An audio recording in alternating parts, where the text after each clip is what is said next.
Welcome back. Now, Student Village, in partnership with Flux Trends, have released the Gen Z Economy Report, which has found that side hustles bring in more than 9 to 5 jobs for young South Africans, while cash remains king for this group of individuals, as credit is hard to come by. Ronen Aires, CEO of Student Village, joins us with more insight from the report detailing how young people in the country earn, spend, save, and think about their money. Ronen, thanks so much for your time this afternoon. Let's start by unpacking the data and perhaps take us through some of the key characteristics of the Gen Z consumer in relation to, the millennial or the boomer. So this is a generation that I'm totally excited about. So I see every generation as an iteration or an upgrade from the previous one. So just like when you buy a new device, this is like getting an upgrade with new features, but also with some bug fixes, and some of them come with new bugs. And so when you look at Gen Z is a generation that is making a plan. So they've been born into a world that is largely been in trouble. They've never known calmer seas, and they've had the odds stacked against them, and they're making a plan. So they're generally action-based, and they've been born into a world where they only know technology. They don't know an analog world, so they're as comfortable in the virtual world as they are in the analog world, and they're marrying both. And what we'll probably get onto later is they're using it to their advantage to really build businesses and side hustles and income. And that's where I actually want to go to next. We talk about a generation that's constantly making a plan. And it's interesting to see in the report that only 16.6% identify as unemployed, while the official youth unemployment rate sits at above 40%. We're seeing the rise of the side hustle, right? We're seeing the rise of part-time gigs as well.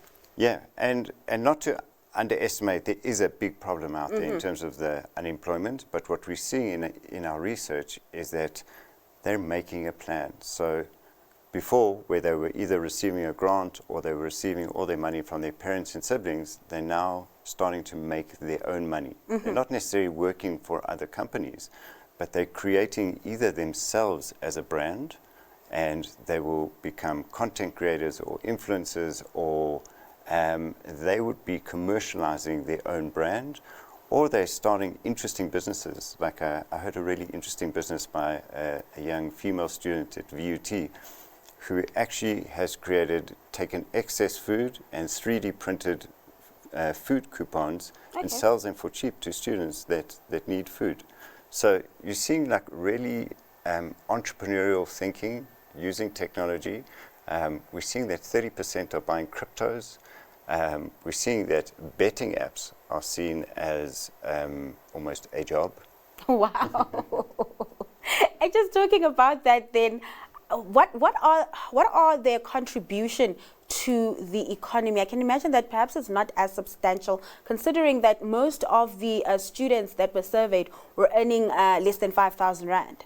Yeah, so if you think about it, most people say, well, if over half of them are earning less than 5,000 rand, that's not many of them. But if you look how big this generation is, it's over 27 million people.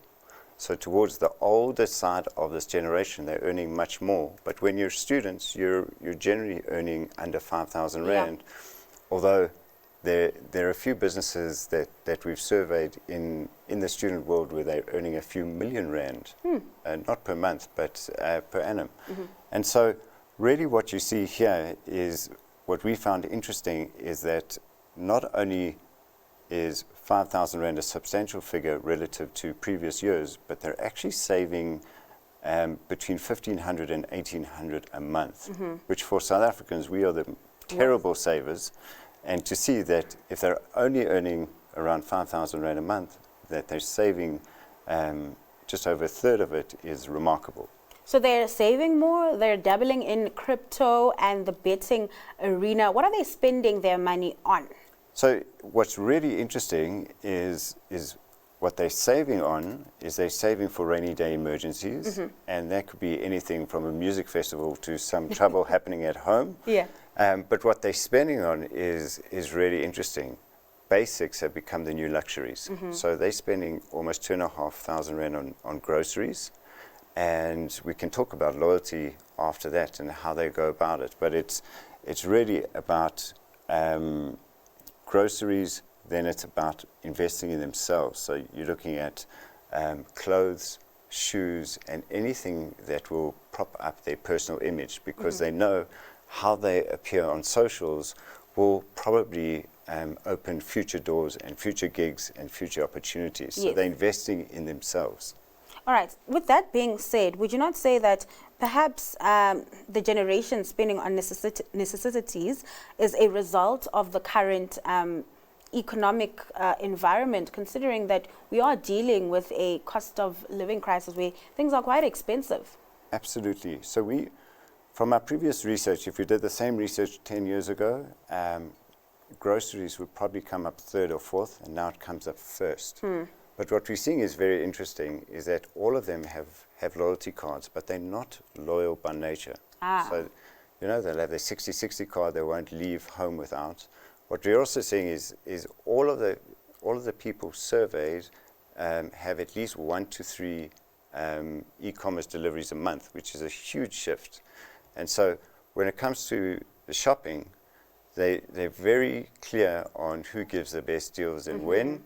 And so they go for value, but also when it's payday, they shop upstream and they go for luxury for a payday treat. All right. And what's their relationship with debt like? Considering, when you are younger, you don't have much access to debt. So again, this is a generation that has seen their parents and families and friends burn with debt, so they are credit shy. Only about 16% of those surveyed have credit cards. Those that are in debt is generally around rent and probably store accounts, and they're really credit shy, and most of them have debit cards. So their preferred way, if there's something that they really want, what they would prefer is like the buy now, pay later scheme. And those kind of programs much more suit this generation than credit cards. And it's also quite interesting to see that this generation prefers cash, considering how tech savvy they are. I mean, I don't even remember the last time I had hard cash on me. Yeah, same. And I think this is like the legacy of the past, because they've seen both their parents and grandparents and aunties and uncles drawing out cash. So on the one side, you're seeing a huge take-up of, they're the early adopters of something like PayShap or e-wallets or tapping. But when it comes to cash, not only the big thing that has changed is that they have more than one bank account these days. So a lot of those surveyed have between 1 and 3 bank accounts.